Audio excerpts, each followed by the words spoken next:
నట్టింట్లో కూర్చుని ఇంత ధైర్యంగా తింటున్నావు. అన్నయ్యకి తెలిస్తే? తింటే మంచిదే కదత్తయ్య. నాన్న చూడాలనే కదా నేను తింటున్నది. మంచిదే కదా అంటుంది ఏంటోదినా. బావగారు చూస్తారన్న భయం రామలో కొంచెం కూడా లేదేంటి? అలా చెప్పి ఇలా తింటుందేంటి? అదే అర్థం కావడం లేదు పార్వతి.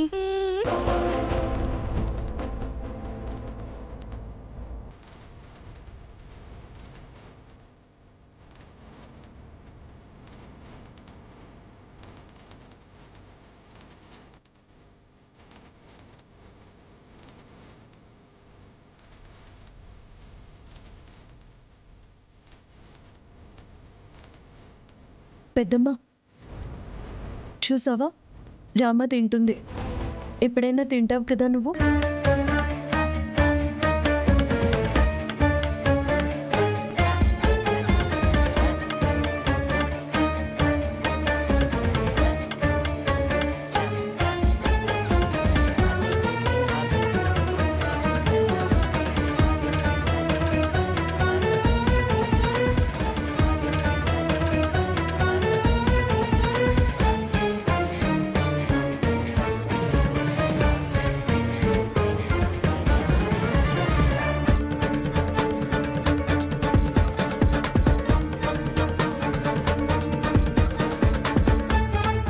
రామలక్ష్మి, నానమ్మ, ఏంటే ఇది? ఇందాక చాటుగా భోజనం తీసుకొచ్చి తినమంటే అంతగా వద్దని చెప్పావు. ఇప్పుడేమైందే నీకు? ఏ ధైర్యంతో నట్టింట్లో కూర్చుని తింటున్నా? మీ నాన్న చూస్తే ఇంకేమైనా ఉందా? చూడండి నానమ్మ, నేను ఇక్కడ కూర్చొని తింటేనే కదా నాన్నకు తెలిసేది.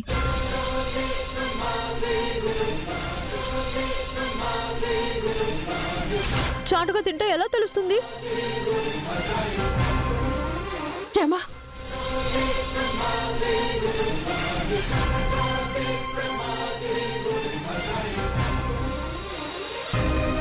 అత్తయ్య కూడా మనలాగే నోరెళ్ళబెట్టింది వదినా. చూస్తున్నా. రామలక్ష్మి, ఎక్కడి నుంచి వచ్చిందే నీకింత ధైర్యం? ఇంకొక్కడి నుంచి నానమ్మ, నీ వల్లే. ఆ? నా వల్ల?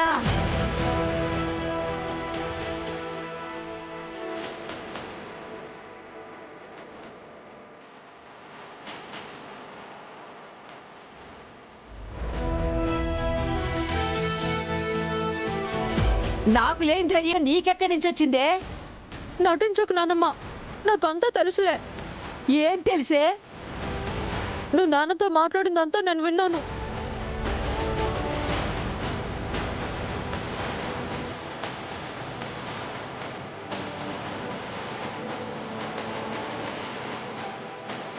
నేనేం మాట్లాడానే? అలా నవ్వకే, నాకు భయం వేస్తుంది.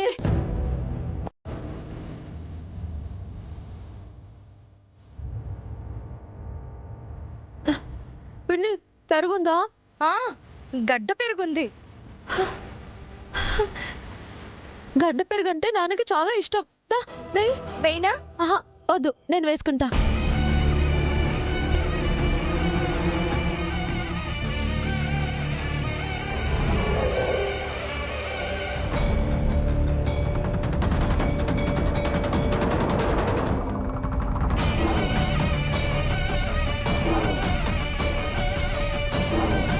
రామలక్ష్మి, మీ నాన్నకి ఇష్టం లేని పని చేస్తూ మీ నాన్నకి ఇష్టమైనవి వేసుకుని తింటున్నావా? ఇదిగో, నువ్వు మరీ ఎక్కువ చేస్తున్నావే. నానమ్మ, ఊరుకో, నువ్వు మరీ నటిస్తున్నావు. నాన్నకి ఇష్టం లేని పనేంటి? నేను తినడమే కదా నాన్నకు కూడా కావాల్సింది. అదే కదా నేను చెప్పాను. అదెప్పుడు చెప్పాడే నీకు? ఇందాక చెప్పారు. ఇందాక? ఇంట్లో లేని మీ నాన్న ఇందాకెలా చెప్పాడే?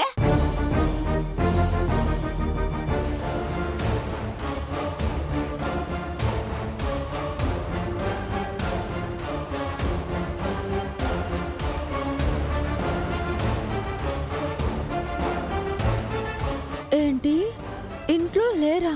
అవునే, లేడు. బావగారు బయటికెళ్ళి చాలాసేపు అయింది.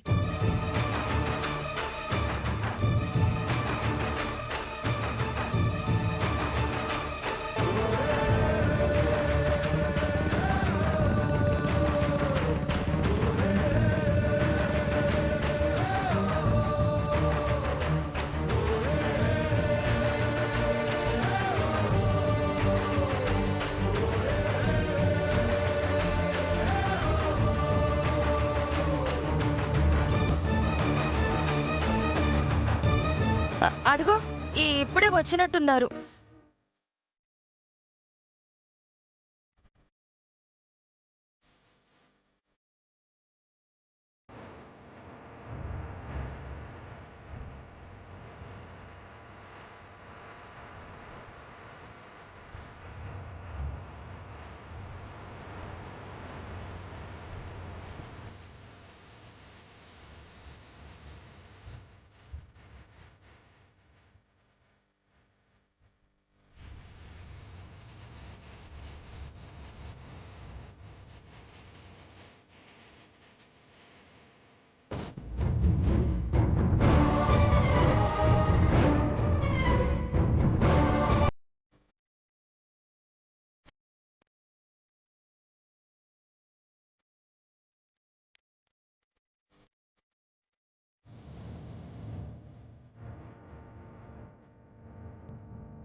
నాన్న ఇప్పుడే వస్తున్నారా? ఏ నేను త్వరగా వచ్చి నిన్ను ఇబ్బంది పెట్టానా? పోనీ బయటికి వెళ్ళి నీ పెరుగన్నం పూర్తయ్యాక రానా?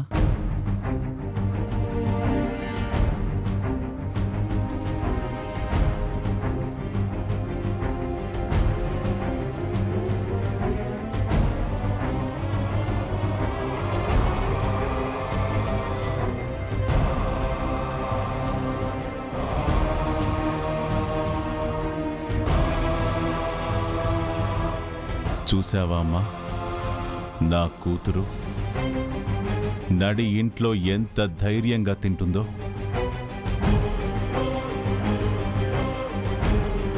కట్టుకున్న భార్యకే కాదమ్మా, కన్న కూతురికి కూడా నేనన్నా నా మాటన్నా లెక్క లేకుండా పోయింది.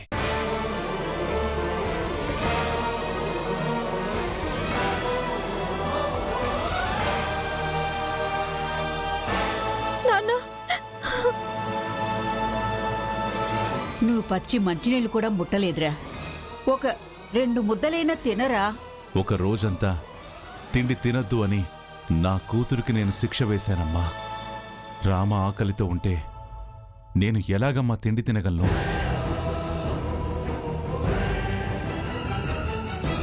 ఏం తప్పు చేశానమ్మా నేను? నేనేం పాపం చేశాను? రఘు, నువ్వు తప్పు చేయడం ఏంట్రా? నువ్వు తప్పెందుకు చేస్తావురా? పాపం అని ఎందుకంటావు?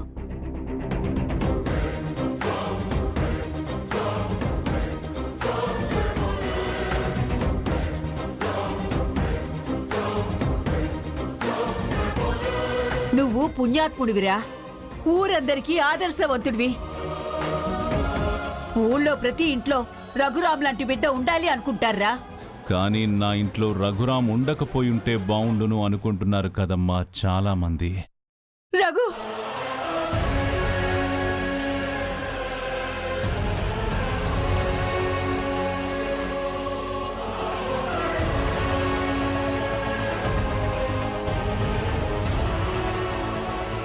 ఈ ఊరిని క్రమశిక్షణతో నడిపించగలిగిన నేను నా ఇంటిని క్రమశిక్షణతో నడిపించలేకపోయాను.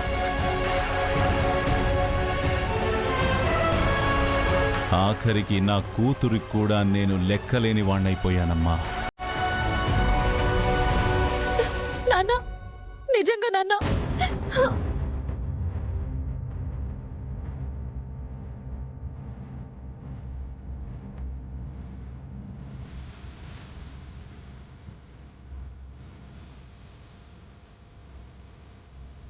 పాటు పడ్డాను నాన్న.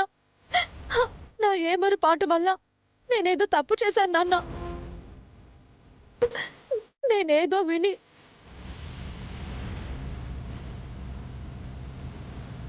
ఏదో అనుకుని ఇంత పెద్ద తప్పు జరిగిపోయింది నాన్న. నన్ను క్షమించండి.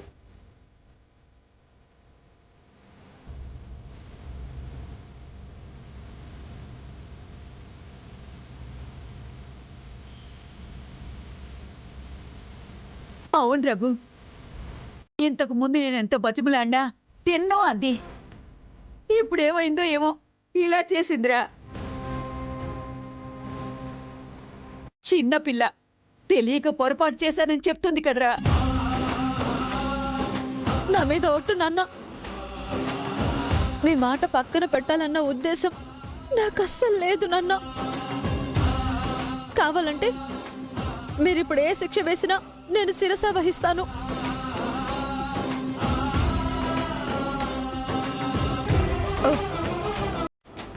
వద్దు రామలక్ష్మి, ఆ శిక్ష మాకు పడని.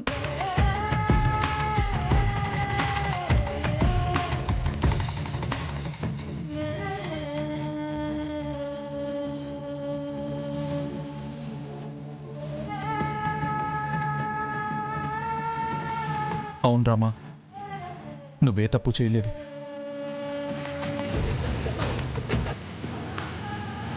అయితే నాన్నమ్మ ఎంత చెప్పినా రామలక్ష్మి భోజనం చేయకపోవడంతో పెద్దమ్మ కూడా మెతకు ముట్టలేదు.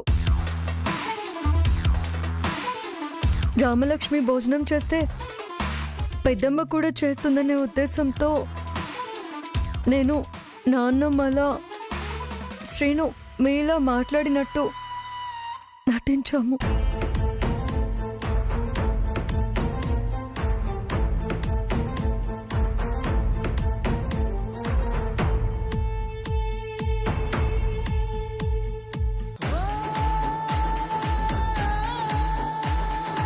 అందుకే మావయ్య, ఆ మాటలు రామ నమ్మి మీరు తినాలని, మీకోసమే మీరు చూడాలని తనిలా తినే ప్రయత్నం చేసింది.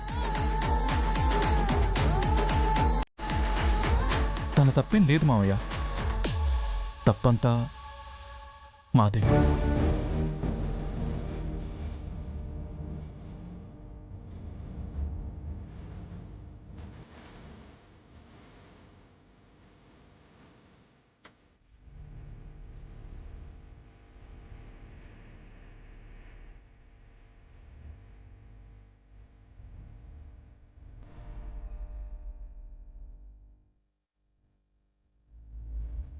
వీళ్ళకి తగిన బుద్ధి చెప్పాలి రఘు.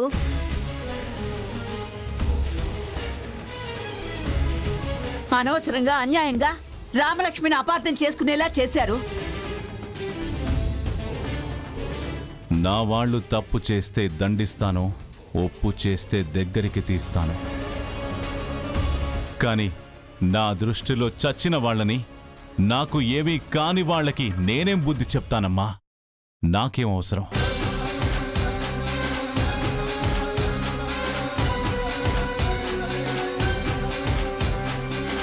కానీ ఒకటి మాత్రం చెప్తున్నాను, ఇకపై నా ఇంటి విషయాల్లో, నా మనుషుల పనుల్లో తలదూర్చి వేలు పెట్టే పని చేస్తే మాత్రం సహించేది లేదు.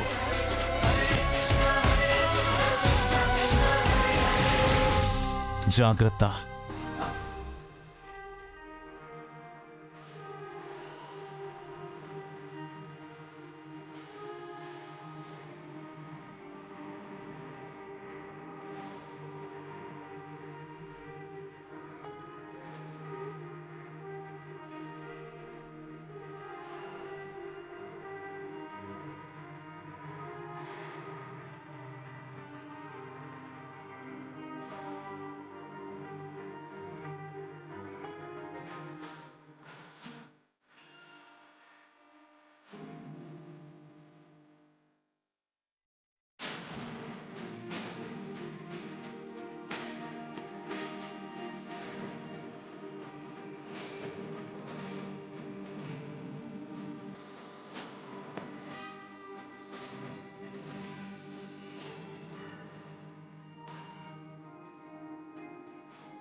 అమ్మా అమ్మా వాష్రూమ్లో వాటర్ రావట్లేదు.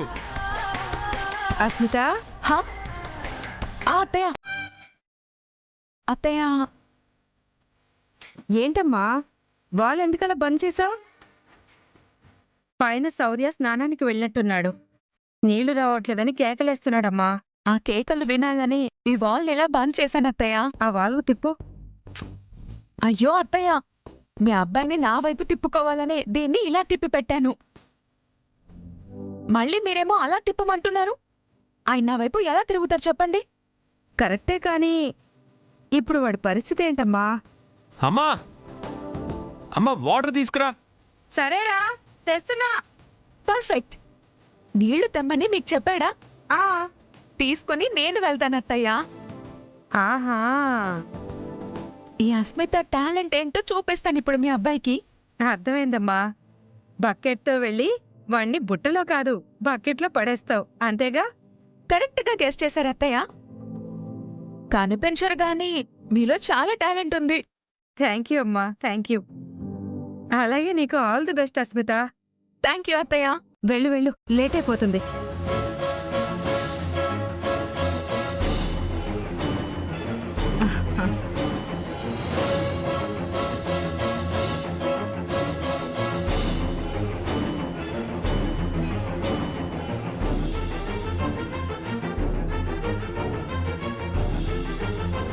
హలో ఆ? ఉమ్? ఏం జరుగుతుంది ఇక్కడ? ఆ పాము పిల్లకి సైకిల్ చేస్తున్నావేంటి? ఎక్కడికి పంపించావు? చిచ్చి, పాము పిల్ల అంటారేంటండి? కోడలి పిల్ల అనొచ్చుగా. ఆలు లేదు సూలు లేదు, కొడుకు పేరు ఏదో అన్నట్టుగా ఉంది నీ వరుస. ఆ పిల్లనేమైనా మనవాడు కట్టుకున్నాడా? మూడు ముళ్ళు వేశాడా? మెట్టెలు తొడిగాడా? ఆ? తనంతట తానే బొట్టు పెట్టుకుని భార్యనని బలవంతంగా కొంపలోకి దిగితే దానికి కోడలని చెప్పి అక్కును చేర్చుకున్నావు. నేను మాత్రం ఆ పిల్లని కోడలిగా ఎప్పటికే కాదు ఎప్పటికీ కూడా భావించను. నువ్వు మాత్రం జాగ్రత్త. నాకెందుకు జాగ్రత్త? ఎందుకంటే ఆ పాము పిల్లతో నేను నా కొడుకు జాగ్రత్తగానే ఉన్నాం. నువ్వే అత్యాసకు పోయి అక్కును చేర్చుకున్నావుగా. పుసుక్కును కాటేసిందనుకో ఏం చేస్తావు? అందుకే ఈ జాగ్రత్త.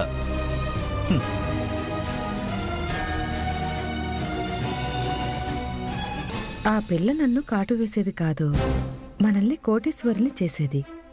ఈయనేంటి ఇలా అంటున్నాడు? ఈయనకి ఎప్పటికీ అర్థం కాదులే. డబ్బులొచ్చాక అర్థమవుతుంది.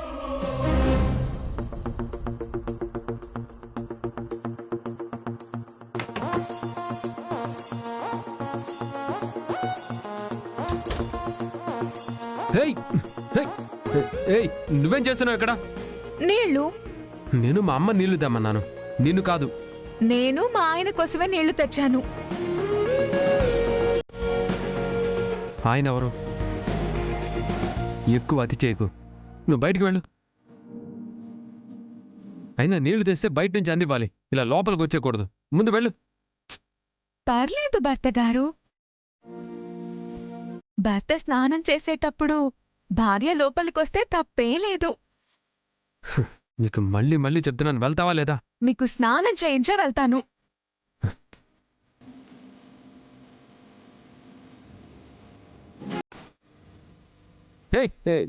ఏం చేస్తున్నావు? ముందు అయ్యో, ఏంటి హస్బెండ్ గారు ఎప్పుడు చిరుబురులేనా?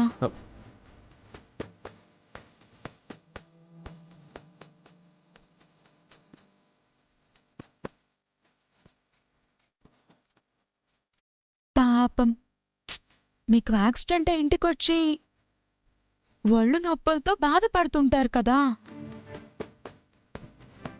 అందుకే మానవత్వంతో లోపలికొస్తే మనుషులా కూడా చూడవేంటి?